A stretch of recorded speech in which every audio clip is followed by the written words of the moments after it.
Today's daf we're going to be learning is Zevachim daf lamed tet. This week's learning is sponsored by Mark Goldstein for a fush shlema of Ben Ezra Sefti Ben Rina and Aliza Margalit Bat Shana Raya.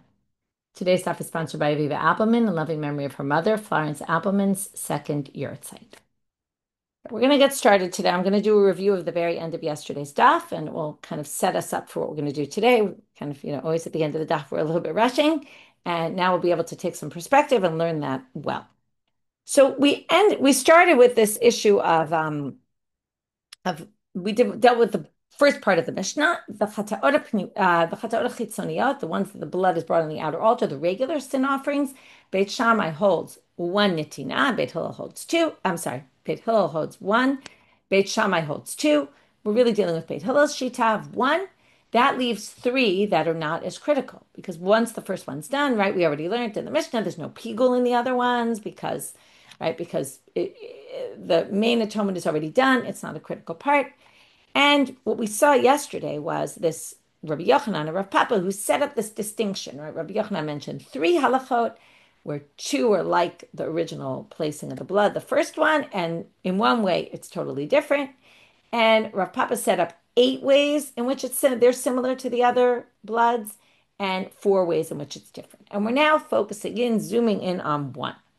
One of the things that Rav Papa said, we're going to treat these, right? You could see why these three are different because the atonement's already been done. On the other hand, it's still placing, like ideally, you're supposed to do all four. So in a lot of ways, they're going to be similar, but in a few ways, they're different. So one of the ways they're similar is kibus. Kibus is this din, again, you can read Shuli Mishkan's article. She deals a little bit about the kibus law in the Mikdash, which she does very interestingly, is talks about laundry in general in the time of the Gemara and mentions of laundering in the Gemara in the Mishna, and it's just interesting. So, right, Shuli's always kind of into the whole purpose of flashback is to have an idea of the reality of their time. And yes, and she also talks about laundry in Chol Hamoed. Anyway, it's an interesting article. But what I want to talk about here is this law of kibus in the Mikdash. What it's really saying is that there's blood that's sanctified. And because it's sanctified, the laws of dealing with it, once it gets on your clothes, it's not like generally washing something out that you just wash it out and get rid of it, but you have to treat it in a certain way of sanctity because the blood is sanctified. Now, the question is, at what stage is this law kick in? And until what stage? So we quoted this Mishnah, and soon I'll explain why we quoted this Mishnah, but we quoted this Mishnah. I just want to talk about kibus outside for a minute. It's the Mishnah Daf Tzadi Gimel in Zevachim, so we'll get to it at some point, in a while, but we will get there. The Mishnah talks about when the blood comes out of the animal's neck, before what? Before it's sanctified. It didn't go into the sanctified vessel yet, the kli sharet. We didn't do the Kabbalah, right? It just splattered out. That's not sanctified blood because the blood becomes sanctified when it goes into the kli sharet. So that's why it doesn't need kibus. Likewise, when we get to a later stage where the blood's already been put on the altar, so also it doesn't have sanctity anymore, so it doesn't need this law of kibus that it has to be, what it really means is it has to be washed out in the Azara. You can't take that blood out and wash it out somewhere else because it has to be treated with it. We obviously want to get it out, but in the end, it has to get it out in a particular way. So that's the law of kibus. So now the question becomes, now you understand the question very well. If it's only blood that needs to go on the altar, well, the three matanot don't really need to go on the altar. They do and they don't. And that's exactly the tricky part here. They don't really need to go because you already got atonement from the first one. On the other hand, it's a mitzvah to do it, and it's part of the critical elements, right? We still put that into Zrika, and that's what Rav Papa comes and says. They need kibus, okay? And then he proves it from the following Mishnah. So now let's go back to that Mishnah. The Mishnah Daf Tzadi Gimel says, if it goes from the tzavar labeged, it doesn't need kibus. Okay, that we already did. Now it says, min hakeren umin hayesod eno ta'un kibus. If it's blood that's already gone on the keren or already gone on the yesod, it comes from there. The mitzvah's already been done. So if it gets on you, you put the blood on that and it splatters off on you, or you rub against the mizbeach or something and you get blood on your clothes, doesn't have this law of kibus. So here comes Rav Papa's big diuk, as we say, his big inference. It says min hakeren. If it comes from the keren, what does that imply? Well, min oil keren, if it hasn't yet gone on the keren and it's supposed to go on the keren, Then, which is exactly our three matanot, right? All four really, but obviously the first one's going to need kibus. So even the other three need kibus. That's what he says. And that's Rav Papa's proof. How do I know the three need kibus? From there. Comes the Gemara, the stam of the Gemara, right? We don't have an author here, but says something you're saying doesn't make sense though, because if you say, this is sort of a two-pronged question, and I want to set that up because otherwise it's going to get a little confusing where we're going forward. What they say is, I'm going back to yesterday's daf, vilit amech, according to what you said, if you're going to say min hakeren doesn't need kibus, but what's supposed to go on the keren needs kibus, then look at the next words in the Braita. I'm sorry, in the Mishna. The Mishna says min hayisod also doesn't need kibus. Now, what goes on the yisod? The shirayim, the remainders. So min hayisod doesn't need kibus, but it would sound like min hara'oi yisod, the blood that's going to be poured on the altar, that remainder needs kibus. Now, generally, if I asked you, would you need kibus from that? You would say no, because we already learned the shirayim are not a critical element of the sacrifice. Everything's done when we're done with zrika, okay? It's not a critical element. Now, so there's two problems here with what they're saying. Number one, there's no logic to Rav Papa at this point. The way Rav Papa reads that Mishnah is problematic. It's problematic because Rav Papa's only saying the three matanot, right? You're waiting to do the three matanot. You have the blood in the vessel and it splatters on you. You have to do kibus. But he wouldn't say, according to what he's saying, it's only because they're treated like the blood. But he wouldn't say that about the shirayim when you're done with the three matanot, and really the four at this point. You did all four, and now you're waiting to just pour the remainder in the base of the altar. He's not going to think that you need kibus then. And that's, if he infers from min hakeren that it's not min hara'oi keren, then min hayisod from the base, remember, the Mishnah is talking about what doesn't need kibus. So if you're going to infer then what is ready to go on the base, would need kibus, well, that's not what Rav Papa is saying. So your inference is problematic because you can't take that inference to the second part. But that's not yet where the Gemara is going with it. That we're going to come back to at the very end of the sugya and grapple with that. But what they're really grappling with is once you make that inference, min hakeren excludes min hara'oi keren, and min hayisod then would have to exclude min hara'oi yisod. What the Gemara is saying is, if you think that whatever's supposed to go on the yisod needs kibus, if it gets on you at that stage, that is shitat Rabbi Nechemia, which we're going to try to prove. After a very long line of arguing, just want to tell you where we're going today, we're not going to be able to prove that that's what Rabbi Nechemia holds. And therefore, we're not going to be able to reject this answer of Rav Papa because it's Rabbi Nechemia. So first, let's just understand if we say it's Rabbi Nechemia, why is that rejecting Rav Papa? Because if we say that Mishnah that he's quoting on Tzadi Gimel is Rabbi Nechemia's position, who takes a very strict position on the shirayim or views them as very important, as opposed to the rabbis who don't view them as very important, right? Because they're not a critical element. If we take Rabbi Nechemia and we say this is Rabbi Nechemia's position, well then Rav Papa can't prove anything from that because that's an outlier position. That's not the mainstream opinion. Nobody goes by Rabbi Nechemia. We don't hold by him. So that would completely reject Rav Papa's proof. In the end, we're not going to reject Rav Papa's proof for that reason, but we are going to have to go back and deal with the first thing I mentioned, which is just in general, his inference doesn't work because if his inference on the word min hakeren would lead to min hayisod also would say whatever min hara'oi yisod is going to have to be also kibus. Well, that doesn't fit with him either. So we'll get back to that, okay? But that's why I want to explain. It's very confusing here. And the truth is, I should say already, we're going with Rashi's interpretation. There's others who interpret the sugya differently because it is very confusing, okay? Often when it's confusing, it's because there's something not so clear here. So there's really, even though it doesn't look like a two-pronged question, it really is kind of a two-pronged question. And we'll get back to the problem with the inference part. That the inference doesn't make sense at all, according to Rav Papa. But right now we're trying to figure out, is this Rabbi Nechemia? So what do we know about Rabbi Nechemia? So the Gemara told us yesterday what we know about Rabbi Nechemia, which is, there's a Mishnah that says, Rabbi Nechemia holds, Sheyarei Hadran, I'm at the very bottom of Lamed Bet, Shekrivan Bachutz Chayav. If you put them, the shirayim, what's left for the shirayim, you're supposed to dump them on the altar, and instead of putting them at the bottom of the base of the altar, pouring them there, you take them outside and you put them on a mizbeach outside the temple, you're liable. Now, the rabbis don't think you're liable. Why not? Because they don't view it as a critical element of the process, and therefore you're not liable if you put it on the altar outside.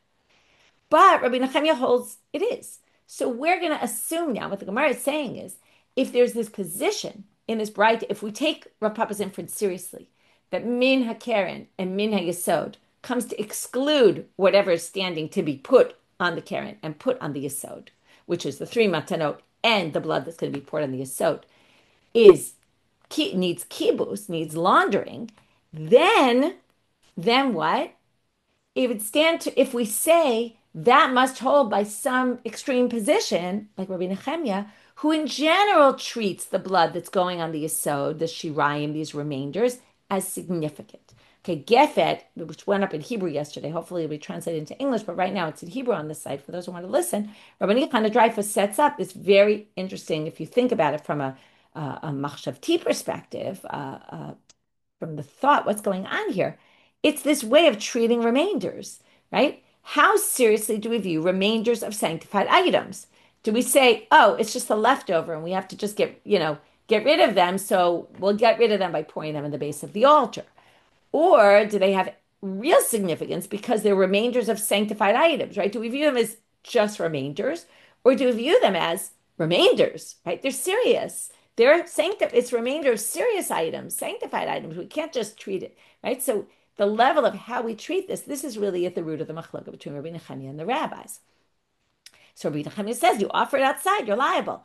Therefore, we assume he must be the one who requires kibus, because he's got the more extreme position on it where he takes them very seriously. Okay? That's what we're saying. To which the Gemara says, wait a minute. Just because he says if you offer them on the altar outside, does that necessarily mean that you're going to say it needs kibus? Those are two different things. Just because he says one doesn't mean he says the other, to which the Gemara answered, and that's where we ended yesterday. Yes, he does. Okay? Very simply, he requires both. Now, remember, the only thing we have in Rabbi Nechemia's name is what he says about offering them outside. So now we have to go search for where's the Gemara going to claim that Rabbi Nechemia says both. So for that, we're going to start our daf with the words Vahatanya. It says in a Braita.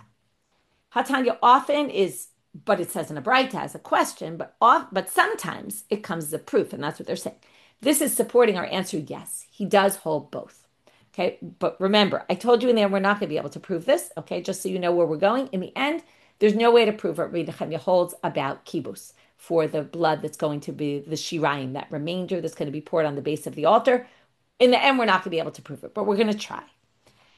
So, Vahatanya, again, remember where we're going. If we can prove that it's Rabbi Nechemia, then we prove that Mishnah we quoted in Sadia Gimel about Nitaz min Azara labeged and mina keren mina yisod and the whole inference of Rav Papa, and we say, well, that only fits according to Rabbi Nechemia, then we've rejected Rav Papa's proof.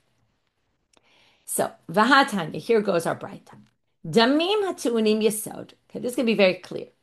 Now, first of all, I want you to note, it doesn't say Rabbi Nechemia anywhere here. We're going to have to prove this is Rabbi Nechemia's position, but that's not going to be too difficult. Okay, we have an unauthored Braita, which we're going to then say, obvious author is Rabbi Nechemia, and it'll be obvious because one line it says here. Remember what we do know Rabbi Nechemia says. What we definitely know Rabbi Nechemia says is, if you take the blood that's supposed to be poured on the base of the altar, and you bring it on an altar outside, you're liable. And the rabbis see you're exempt. So that's going to be the proof here, that it's Rabbi Nechemia. But we'll get there only at the last line of here. That's why I want to start with that, so you know. Damim hatuunim yisod, which sounds very literally like the blood that's supposed to go on the base of the altar, which is the shirayim, the remainders that we're talking about. Tiunim kibus. What does it say here? Exactly what we've been looking for. It needs kibus. Now, if we could prove, right, we show this is Rabbi Nechemia, then we have our answer. Rabbi Nechemia is the one who holds that it needs kibus. And then, again, the Mishna that Rav Papa quoted as his proof is an outlier position and can't be used to prove anything. Let's just keep going in the Braita. Because we don't yet know this is Rabbi Nechemia. Machshava mo'ela b'hem. If you have a pigul thought, this is very radical. If you have a pigul thought with the blood that's supposed to go on the base of the altar, it's effective. Okay? It doesn't say pigul here, but that's what they mean. Machshava mo'elet. Mo'elet is effective. Your thought, your improper thought, like a pigul thought, is actually effective at this stage. Now, that's very radical because all along we've been talking about pigul. What did we say? Pigul goes from, right, shchita, you have a thought, kabbalah, holacha, right, the accepting the blood, walking the blood to the altar, and zrika, putting the blood on the altar. But not the shirayim, that's later, right? That's a very radical position that it would be pigul there. And Hamale mehem b'chutz chayav. That's the one that says this is Rabbi Nechemia, because if you take it and offer it outside outside on an altar outside the temple, you'll be liable. Now, before we get to okay, so this is clearly Rabbi Nechemia. We're continuing in the Breita. The Breita contrasts two completely opposite things. It talks about the damim that need to be put on the base of the altar, and then it talks about the damim hanishbachim la'ama. And here the laws are completely the opposite. The blood, though, that spills into that channel that they created on the floor of the temple to catch all the blood, right? It was this, like, what do you call it? Like I can't think of the word, but it was like dug up a little, a channel. It's really just a channel. They created a channel on the floor so that all the extra blood that gets spilled, right? The blood that we don't want anymore, like the blood that comes out of the neck of the animal that isn't sanctified, all that blood gets channeled out into Nachal Kidron. It goes outside the temple to Nachal Kidron and the Kidron River. And these bloods, a drain, yeah, it's like a drain, thank you. I was thinking of a different word, but like a ditch, like a something. Okay, anyway, I think you get the idea. A gutter, that's a good word, thank you. Damim hanishbachim la'ama ein te'unim kibus ve'en machshava mo'elet behem v'alemehem b'chutz patur. Okay, they don't need kibus if this blood gets on your clothes. Ein machshava. This, by the way, answers the question people asked about with the blood and the kohanim up to their knees in blood, right? If it would get on their clothes, this doesn't need kibus, by the way. Ein machshava mo'elet behem.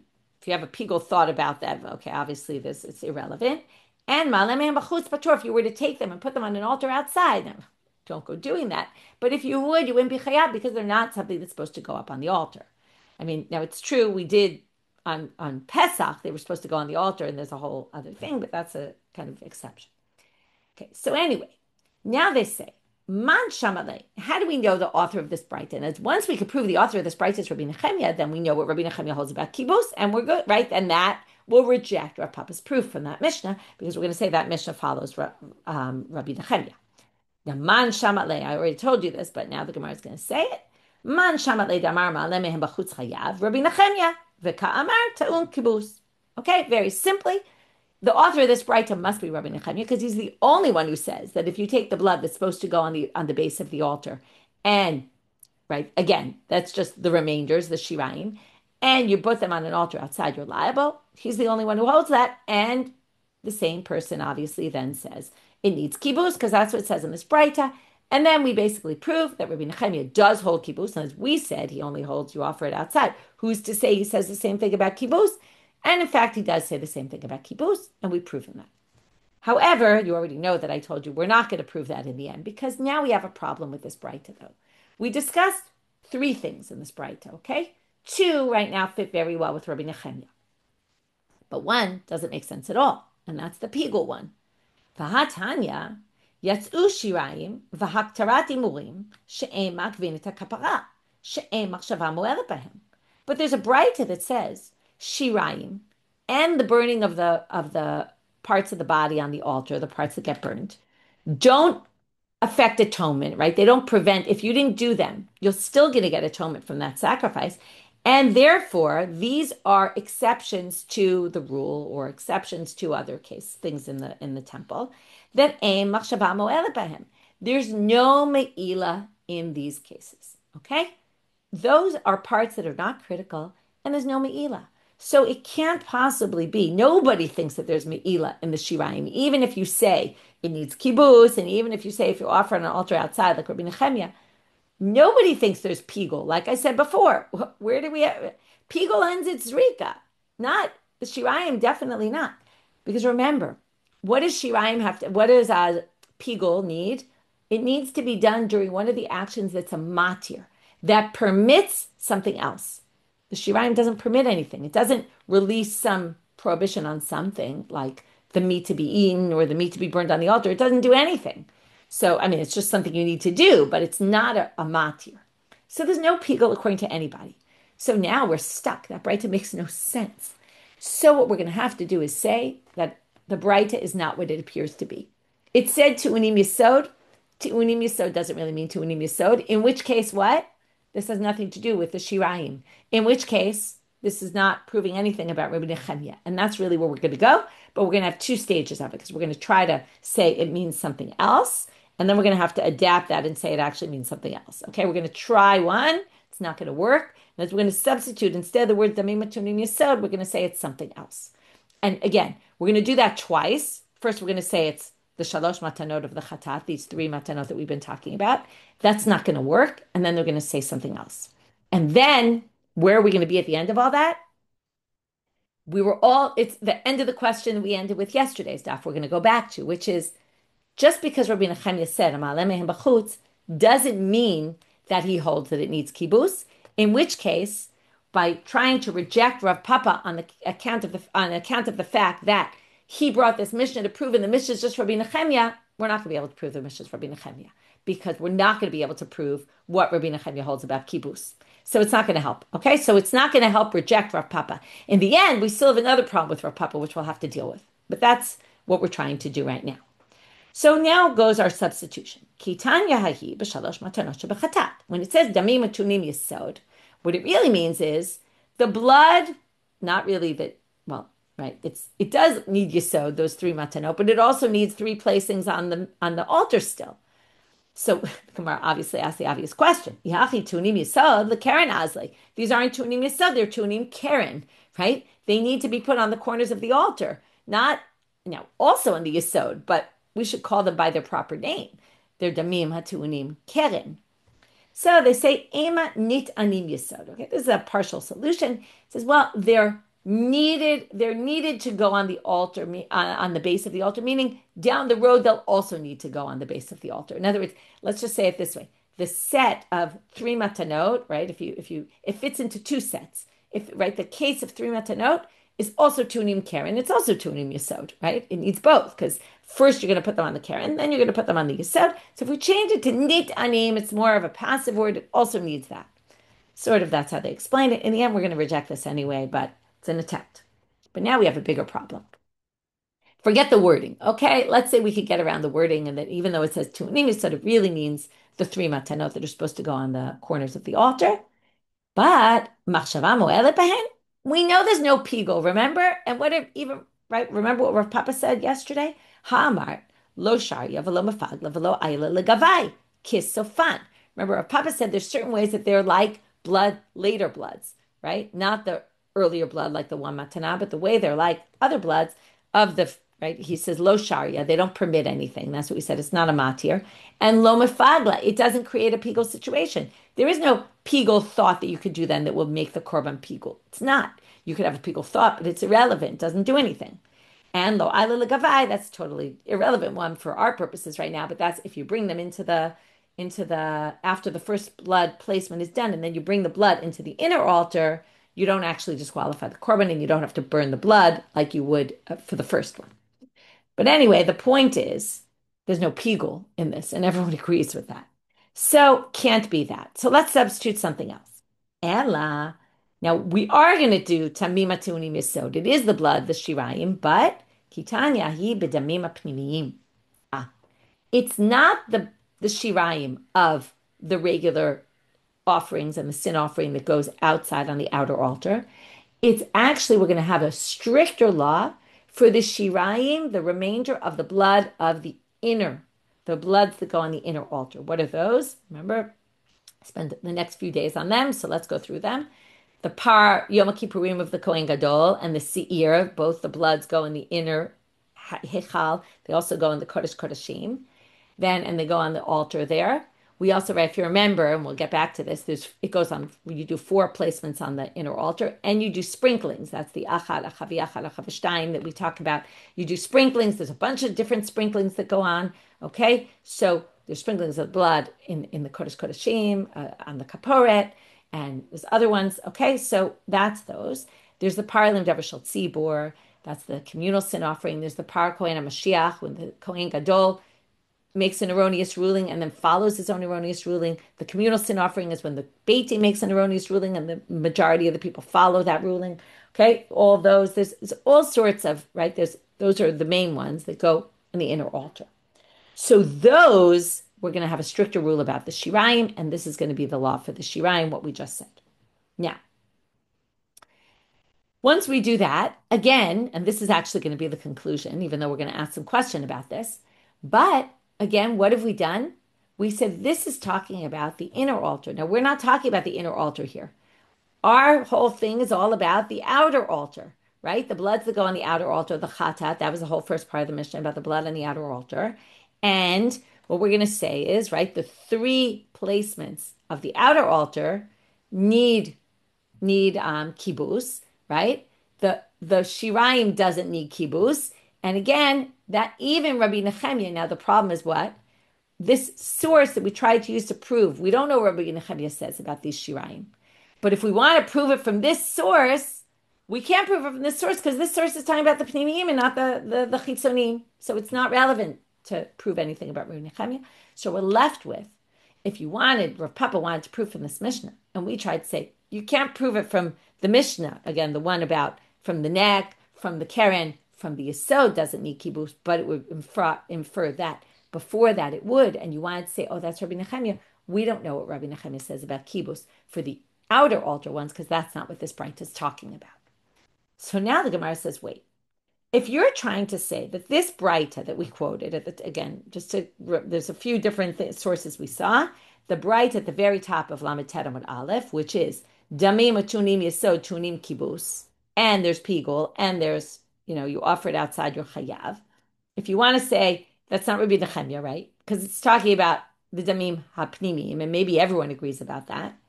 Aval B'Damim HaChitzonim Patur. Wait, so then you're going to say that you'd be exempt, right? From kibus, right, there would be no pigul, and ma'aleh mehem b'chutz, you'd be exempt. Hamane, Rabbi Nechemia. Well, then you'd have to say this. Now, how could it be that all these are exempt? You would say this is Rabbi Nechemia. Da'amal shirei adam shekrivam b'chutz chayav. Sorry. 1 second. Oh, I skipped a line. That's why I knew something wasn't making sense. Sorry. Okay, let's go back. I got very confused because I misplaced.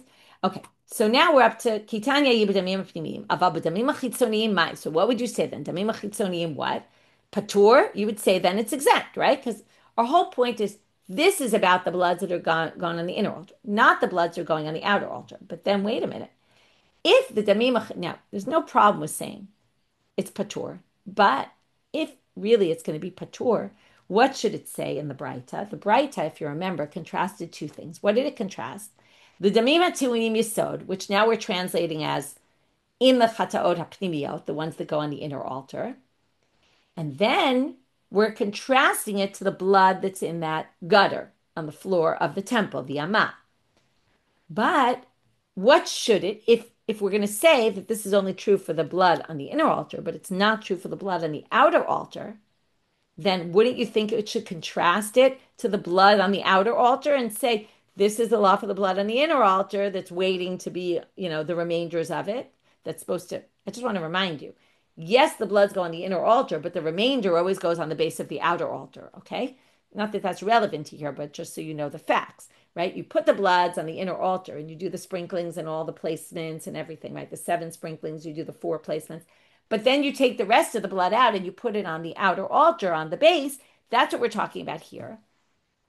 If the laws there are different than the shirayim and the remainders of the blood from the outer altar, okay, let's read it inside. Aditane damim anishbachim la'amah. Now, if there was no comparison in the Breita, that would be fine. But they compare it to another type of blood, which is the blood in the gutter. But liflag v'lidna bedida, it should have differentiated there and said bamed varim amurim b'damim apnimiyim. It should have said what is exactly the way we're reading it. It should have said it explicitly. It should have said, well, this is only true when we're talking about the remainder that has these strict laws. We're only talking about the damim on the inner altar. Aval b'damim achitzoniyim patur, but the blood that comes from the outer altar, the remainders of that blood, is exempt. Shouldn't we have said that, right? In other words, if we're setting up that this is only some of the blood and not all the blood, and the Bright already compared it to cases where the law is different, well, we should have compared it then to the laws of the blood from the outer altar. And it should have said, this is only the blood that goes on the inner altar, the remainders of that blood, but the remainders of the blood from the outer altar, no. So why didn't it do that? So the Gemara is going to have an answer for this, because again, we want to really keep it that it really is the inner altar. And this is a pretty good question, right? It's pretty obvious you should have said that. So the Gemara, to answer this question, says, well, Hamani Rabbi Nechemia. This Braita must be Rabbi Nechemia, the same Rabbi Nechemia before, but not before. The whole question was, is the Mishna Rabbi Nechemia? That it's not. Okay, and that kind of gets rid of our difficulty with Rav Papa. But this Braita is Rabbi Nechemia. Why does that make a difference? You'll see in a minute. Okay, now remember, what does Rabbi Nechemia hold? Not only the shirayim that go on the inner altar, if you offer them on an altar outside, you'll be liable, but also the blood that goes on the outer altar. If you offer them outside, you'll be right. The remainder of the blood from the outer altar, if you offer them outside, you'll be obligated. That was the whole machloka between him and the rabbis, which means that what? Okay, so now I set this up before so you'd understand it. The Braita compares two things that are completely opposites, right? Whatever was true for the blood that was tu'unim yesod, which now we're claiming is the shirayim of the inner ones, is completely the opposite halacha of the ones that are going in this gutter, that fell into the gutter or went into the gutter. But if we say that this Braita is Rabbi Nechemia, and it's comparing those two things that are complete opposites, that's why it doesn't compare the chatat chitzoni. The blood, the shirayim of the blood, the remainder of the blood that comes from the outer offerings is similar in one way. Because what way is it similar? If you offer them outside, you'll also be chayav. So it's similar to the chatat pnimi in one way, different from it in two ways. So why is that relevant? You still could have compared it. Well, they say the following. In other words, if you had done that, you wouldn't have then three situations that are completely opposite each other. What they want to say is like this. When you have Tanaitic sources, remember they were used as mnemonic devices. And the best way to remember things is to remember things that are completely opposite each other. So the Braita was organized in a way that it shows things that are completely opposite, okay? Like the first, kibus, no. Machshava mefagelet, kibus, yes. Machshava mefagelet, yes. Maleh b'chutz chayav, yes. Okay? Ama, no, no, no. Okay? B'chutz, if you would compare it to the chatat chitzoniot, you would have kibus, no. Machshava mefagelet, no. But you would have yes for maleh mehem b'chutz. Again, this is all assuming you're holding Rabbi Nechemia's position. But that's the way they answer it. They say maybe the Braita, or to get rid of this question against it, the Braita must be Rabbi Nechemia. It's not different in all three ways, and therefore it preferred to have a foil that was completely different. So now we've succeeded in saying this Braita doesn't prove anything about the chatat chitzoni, because it's not talking about that, which was our topic. We don't know if Rabbi Nechemia requires kibus on the remainders of the blood that's gone on the outside altar, which means that what we tried to reject Rav Papa and saying, you can't say that Mishna is your proof because that Mishna goes like, right, Rabbi Nechemia, because again, min ha-yesod would have to be, min ha-re'oi li-yesod would need kibus, and then that would be Rabbi Nechemia, but we don't really know that Rabbi Nechemia holds that. So we can't say that. However, we're still stuck. Why are we stuck? Because the inference is problematic. If you say Rav Papa's whole proof was the inference was, if it's from the keren, you don't need kibus. But if it's supposed to still go on the keren, those three matanot, it needs kibus. But how do you deal with the inference from the next words? Min ha-yesod would then imply, but if it's supposed to go on the yesod, it needs kibus. Now, first, they tried to say it's Rabbi Nechemia and right? There is an opinion that says that, but we don't actually know there's an opinion that says that, so we can't say that. So now, just that Mishnah makes no sense according to Rav Papa's inference. If you just say there is no inference, then you're in better shape. But he said there was an inference, and that was his whole proof. So Ravina is going to now figure this out. Ravina Amar. So that's why I said it's a two-pronged question. The first difficulty with Rav Papa we dealt with, which is it's not Rabbi Nechemia, because we can't prove it's Rabbi Nechemia, because we don't know what he says about kibus. We only know what he says about bringing it on an outside altar. So now we say the following. Ravina says, Mina keren mamash. Okay, Mina keren, we're going to go with the way Rav Papa says it. It's really Mina keren. And therefore, anything before that supposed to go on the keren, like the three matanot, you'll have to do kibus. But min ha-yesod means min ha-ra'oi li-yesod. It doesn't exclude min ha-ra'oi. It actually includes. Min ha-yesod means from the base, and anything that's supposed to go on the base of the altar doesn't need kibus. So we're saying min in one case means to exclude min ha-ra'oi, and min in the other case includes min ha-ra'oi. So Amalei Rav Tachli Farber Gaza Ravina, he says that's a little weak. One, it's the same wording. You're going to say one comes to include and one exclude. Why don't you just say Idi v'i emek Idi v'Idi ra'oyu?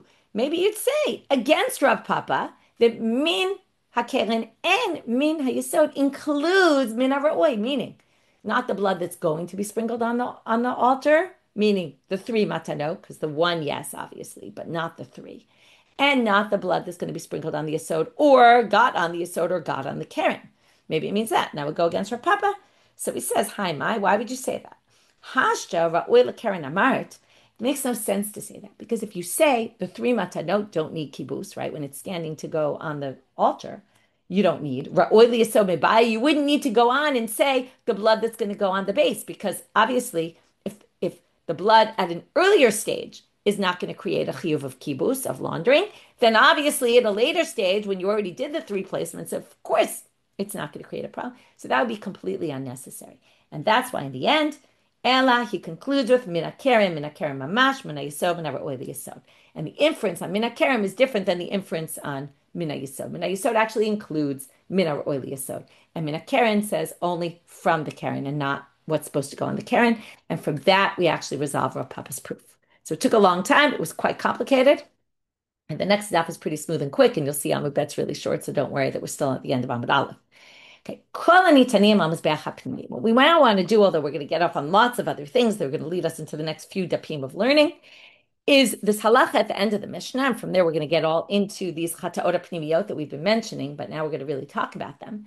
Like I said, I listed them before. These are the chataot, the sin offerings that get brought. The blood goes on the inner altar. They have different laws, different things. And we're now, the Mishnah points out that all the placings of the blood are critical. So now we want to know what's the source. Tanu Rabbanan, here we quote a Braita, and we're going to do a very long Braita today, okay? In fact, the Braita ends almost at the very end of our daf, okay? Now, which maybe is why the daf is pretty simple, because it's just a Braita. We're going to darshan one pasuk, okay? Here's our pasuk. Now, you might remember this from Horayot if you learned Horayot, but we're really going to get into this pasuk. So if you remember Horayot, it starts off with the sin offering the Kohen Gadol brings. That's what we said. If he mistakenly teaches a ruling and then teaches something wrong and then goes with his ruling, he has a specific sin offering. The next section is the Parhilim Davar Shel Tzibor, which is the communal bull offering, which is if the community follows a mistaken, erroneous ruling of the court. So those two are chataot pnimiyot with a bull. So it says in the second one, the communal offering, Va'asa lapar, I'm going to read the whole pasuk, it's Vayikra, chapter 4, verse 20. Va'asa lapar, we do to that bull, Ka'asher asa lapar chatat. The rules of this part are like the rules of the one we mentioned previously of the Par Kohen Mashiach, the one that was in the section above it. Ken yaselo, this should be done, like this, it should be done for him. Okay, that's completely, we have asa ka'asher asa, there's already double language. We have Ken yaselo, which is another extra word, okay? And the real extra word that's going to really struggle, we're going to struggle with this for the next few dapim, is the word lipal. Why say do to the bull as you did to the other bull? Say do to it. We know we're talking about the bull. That's the whole topic here. So why do we say do to the bull? That bull word is going to really bother everybody. But that's not what's our main drasha for today, or for the beginning, why we brought this. Tanu Rabbanan, v'asa kasher asa. Matamud loma. Why do you have to say asa and asa twice? Lichpol b'hazatov.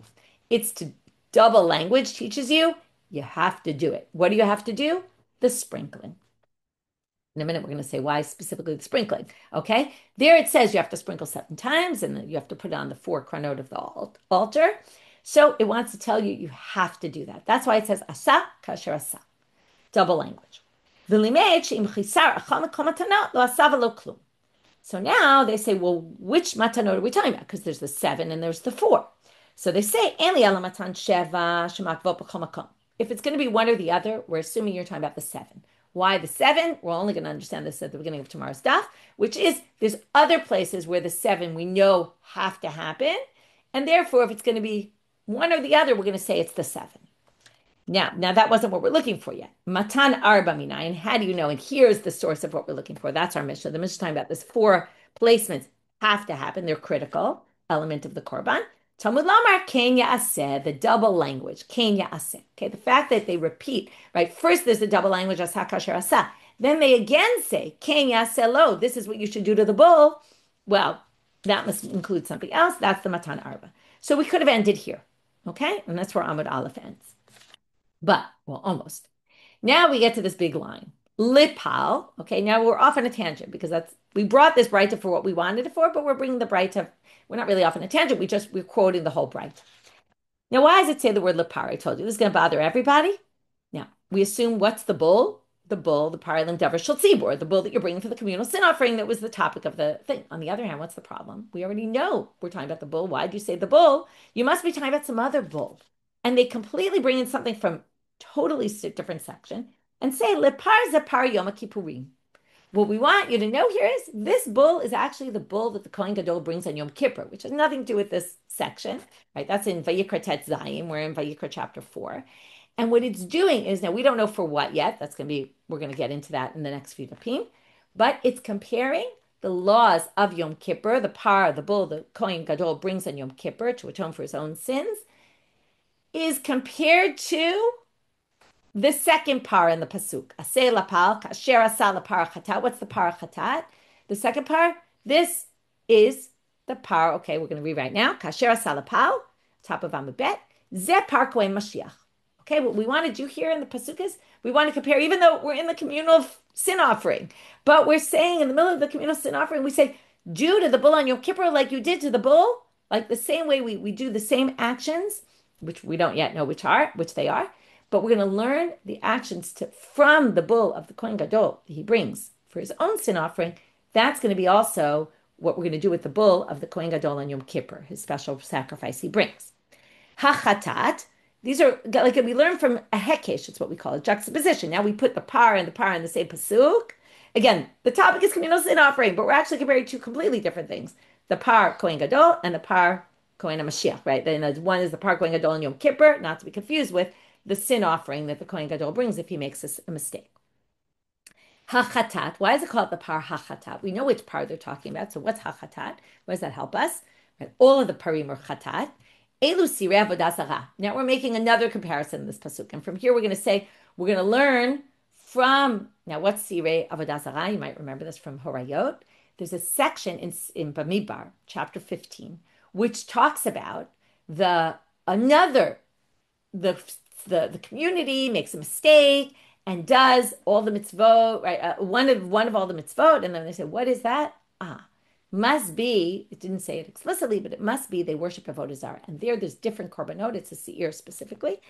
And that's what this is referring to, okay? Now, what's interesting, we'll see this later, but the details by the seir are very missing. Like there's almost no details about the sacrifices there, like how you do the sacrifices, what animal you bring, but not much more than that. Whereas in the Parkway and Mashiach, there's the most detail. In the Parlin Davar Shel Tzibur, there's detail a little less. We're going to compare all this as we go on.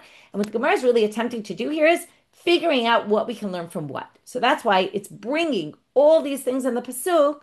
Also, the Par Kohen Gadol and Yom Kippur is missing details. So this is why I told you, in Zevachim in general, not every korban, even though you look at Vayikra, and if I'd ask you, you'd say it's so detail-oriented. But actually, tons of details are missing. And they're always trying to learn from others. So this drasha is really just putting them all in the same pasuk to learn all sorts of details one from the other, which we don't yet know what details they're learning. That's going to come clear in the next few dapim. So the Bright continues. Maybe I'll include Sirei Regalim and Sirei Rosh Chodeshim, right? It's Rosh Chodesh today. On Rosh Chodesh, the special series in Mechad L'Chatat. And also on the Regalim we bring. What are they for? That brings us back to Shavuot. Remember, we had a whole discussion. What are they for? And really, they're for accidents people made about impurity in the temple and impurity with sacrificial items that they don't even know they made. So we bring these every month and every holiday to atone for these things we don't even know we did. So maybe those would also be compared. No, because Talmud Lomar lo. Remember, it said Ken Yaseh lo. Lo means for it, not for anything else. So on the one hand, there were all these. We're going to include all sorts of things, and then we're going to exclude though from the word lo. So the obvious question, the Bright to ask, why those included and those not included? We could have swapped it and said, Sirei Regalim and Rosh Chodesh is included, and Yom Kippur is not, or something like that. So, right, we do have this including and then limitation in the Pasuk. If we're going to have to choose, I'd rather choose the one that you know you sinned, you know you made a mistake, and you know what you made a mistake about. Whereas the ones for the other, right? We don't even people didn't even know they did it. It's atoning for things that it's not even clear anyone did anything, and if they did, we don't even know about it. So that's the one that's going to be excluded. V'chiper. Now we're just continuing to darshan this pasuk. The pasuk ends with the words V'chiper alehem kohen. The kohen atones by doing the sacrifice for the people. V'nislach lehem, and they are forgiven. This is again for the communal sin offering. Kiper afal pi shelo samach. You're going to get atonement even if you didn't do smicha, which is putting your hands on the korban. V'nislach, and you'll be forgiven. Afal pi shelo natan shirayim. We're back to the shirayim. Shirayim are not a critical element. You'll get forgiven even if you didn't pour the remainder of the blood on the altar. So, question again. So why did you say, actually, I said the Braita goes till almost the end of the daf. It actually goes till the end of the daf. Why did you say that we're going to disqualify and say, now remember, this takes us back to the beginning. What's critical? The sprinklings. What's not critical? Smicha and hazaot. Why not? Why those yes, those no? Again, seems arbitrary. Amarta, last line for today, posel bahazaot, shemagvot b'kol makom. We go back to that line we saw, which is hazaot are magvot in other places, which only we'll see tomorrow what they are. The Braita doesn't tell us. The Gemara is going to have to say, what are they? And machshirani b'smicha v'shirayim she'en magvot b'kol makom. We know that smicha and shirayim are not critical elements, okay? And therefore, okay, by the way, remember, Rabbi Nechemia maybe did think they were. That was the whole way we read that Braita. We said it's Rabbi Nechemia's position. That's a very strict position about the shirayim of the chataot pnimiyot. But this is according to the rabbis who don't have that strict opinion and don't think the chataot pnimiyot have a strict rule. And the chataot pnimiyot are not critical, and the smicha is not critical. We see that in other places. So therefore, if we're going to have to say something is not critical, it's going to be those. Something is critical, it's going to be those. And that's where we finish our daf. Okay? In Gefet, it's very interesting. She connects this whole two approaches about shirayim, how critical they are, how not, how we treat remainders. Also shows it from like Parshanut and the pasuk, also in the pasukim, which is very interesting. Anyway, it's an interesting shiur. Okay, so right now it's not up in English. We're hoping the English will come in. Usually it comes in, sometimes it doesn't. So let's hope. If not, those who Hebrew is good, you can read it, listen in Hebrew. Okay, so what did we do today? Two main things. Number one, we dealt with Rav Papa, who tried to prove this one thing out of all the 8 he listed, how the 3 matanot are like the first matana, which is critical, and they're not, but same laws for the laws of kibus, and that he proved from that Mishna. The Gemara tried to say, number one, the Mishna is Rabbi Nechemia, can't say that, and your inference leads us to some weird inference about the Yesod, to which we resolved one by saying it's not Rabbi Nechemia, because we don't even know what Rabbi Nechemia says about it. So you can't say it's Rabbi Nechemia. We don't know what he says about kibus, even though he does treat the shirayim more seriously for taking them out of the altar, putting them in an altar outside the temple. But we don't know what he says about kibus. In the end, we really couldn't prove it. And we said the inference on Mina Ra'ui is not the same, on Mina Karen is not the same as the inference on Mina Yisod, and basically resolved that. And then we went to prove the halacha and the Mishnah that any blood that goes on the Mizbeach HaPnimi, those 4 placements have to happen. Now we learned not only the 4, also the 7. Where did we learn it? V'asa kasher asa, and then ken yaseh lo. That teaches you the first the 7, then the 4, the repetition of the word asa, asa, asa, right? 3 times comes to teach you. First time is, okay, do it. Second time, critical for the 7, then the 4, okay?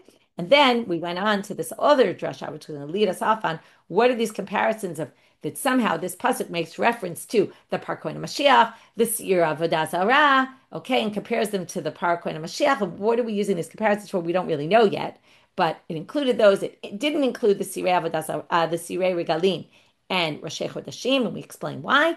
And the end of the pasuk basically tells us what elements are critical, what elements are not, right? And the first part was what elements are critical. The Chiper and the Dislach can teach you, well, you can get atonement and you'll be pardoned even if you didn't do smicha and even if you didn't do the shirayim, because they're not critical elements. And again, why that is critical, why that isn't, the Gemara, the Braita explained. With that, we finish for today. Wishing everyone a good day and a chodesh tov and b'sorot tovot.